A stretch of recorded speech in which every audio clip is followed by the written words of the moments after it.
সন্ধে নামতে তখনও ঘণ্টা দুয়েক বাকি, তবুও গরুর পাল নিয়ে ঘরে ফেরার তাড়া মাঠে কাজ করা কৃষক, কৃষানি আর রাখালের। কারণ সীমান্ত ঘেঁষা এলাকায় আতঙ্ক গোমট হয়ে উঠতে পারে সন্ধে নামার পরে।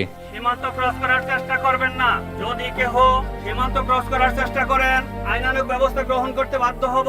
অন্ধকার নামলেই ভারতের সঙ্গে সীমান্তবর্তী গ্রামগুলোতে ছড়িয়ে পড়ে পুশিন আতঙ্ক। রাতে বাংলাদেশের সীমান্তরক্ষী বাহিনী বিজিবির সঙ্গে পাহারায় যোগ দেয় এলাকাবাসী। তাই বিকেলে কুশল বিনিময়ের সঙ্গে চলে শলা পরামর্শ। বিজিবির সাথে আমরা অনেক সহযোগিতা করি। রাত্রে 11টা থেকে 2টা 3টা পর্যন্ত বিজিবির সাথে আমরা বর্ডারে টহল দিই আর কি। সন্ধ্যায় আসি, রাত 3টা 4টা, সকাল কোনো দিন সকাল হয়ে যায়। কোনো ক্রমে আমরা ভারত থেকে পুশিং যাতে না করতে পারে, লোক ফেরত না দিতে পারে, এটার চেষ্টা আমরা চালিয়ে যাব। রাত নামতে শুরু হয় বিজিবি ও এলাকাবাসীর যৌথ তৎপরতা। পুশিন ঠেকাতে রাতভর পাহারা দিয়ে সম্প্রতি বিএসএফের 2টি পুশিন চেষ্টা ঠেকানো গেছে 2টি সীমান্ত এলাকায়। 6 জুন জেলার হরিপুর উপজেলার মশালগাঁও সীমান্ত এলাকায় 11 জনকে, 14 জুন বালিয়াডাঙ্গি উপজেলার বেউরঝাড়ি ও রত্নাই সীমান্তে একাধিক ব্যক্তিকে পুশিন চেষ্টা ঠেকিয়ে দেয় বিজিবি ও স্থানীয়রা। ভিটামিন ই ও সি সিরাম 8টি প্রাকৃতিক অয়েল সমৃদ্ধ লিলি সিরাম অয়েল, যা চুল পড়া কমায় মাত্র 30 দিনে। রংপুর বিভাগের 8 জেলার মধ্যে 6 জেলার সঙ্গে রয়েছে ভারতের সীমানা। এই সীমানার বিস্তৃতি 637 কিলোমিটার। এই সীমানাগুলোর মধ্যে কুড়িগ্রামের রৌমারী, লালমনিরহাটের হাতিবান্ধা কিংবা পাটগ্রাম, ঠাকুরগাঁয়ের রত্নাই সীমান্ত প্রায় সবগুলো দিয়েই হয়েছে বিএসএফ কর্তৃক পুশিনের চেষ্টা।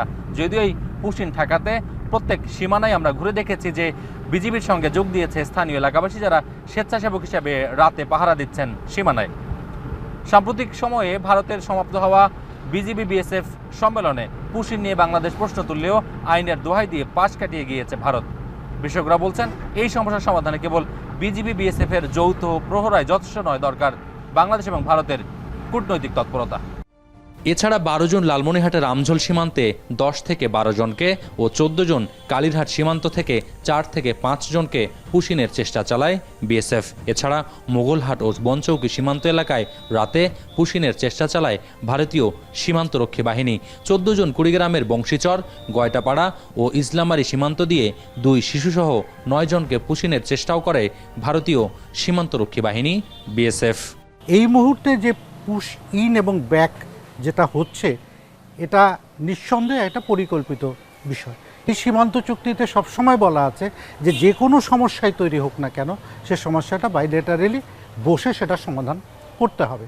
প্রথমে পররাষ্ট্রমন্ত্রী পর্যায়ে আলোচনা হওয়া উচিত, প্রয়োজনে 2 দেশের প্রধানমন্ত্রী কথা বলে এটার একটা স্থায়ী টেকসই সমাধান অত্যন্ত জরুরি। পুশিনের ক্ষেত্রে ভারত বাংলাদেশ দ্বিপাক্ষিক সম্পর্ক, তিস্তা মহাপরিকল্পনায় চীনের প্রযুক্তি ও অর্থ সহায়তা, পদ্মা ব্যারেজ নির্মাণের ঘোষণাসহ নানা কারণ সামনে আনছেন বিশেষজ্ঞরা। বলছেন বাংলাদেশের উপর চাপ সৃষ্টিতে পুশিনকে টুল হিসেবে ব্যবহার করছে ভারত সরকার। বর্তমান যিনি প্রধানমন্ত্রী আছেন, উনি মালয়েশিয়ার পরে সেকেন্ড যে কান্ট্রিতে ভিজিট করবেন সেটা হচ্ছে চীন। তো এই সমস্ত সামগ্রিক বিষয় এবং তিস্তা মহাপরিকল্পনাও চীনের সাহায্য নিয়ে করা হবে, সেই রকম একটা আভাসও পাওয়া যাচ্ছে। তো এই সামগ্রিক বিষয়ে হয়তো বা পার্শ্ববর্তী দেশ চিন্তা করে থাকতে পারে যে তাদেরকে এইভাবে একটা ডিপ্লোম্যাটিক অন্য ভিন্ন চ্যানেলে চাপে রাখা যায় কিনা, সেটাও একটা কারণ হতে পারে। বিজিবি সদর দপ্তরের তথ্য বলছে গত বছরের 7 মে থেকে এই বছরের 26 জানুয়ারি পর্যন্ত 8 মাসে 2479 জনকে পুশিন করেছে ভারতীয় সীমান্তরক্ষী বাহিনী। মোকাররম হোসাইন, এখন রংপুর।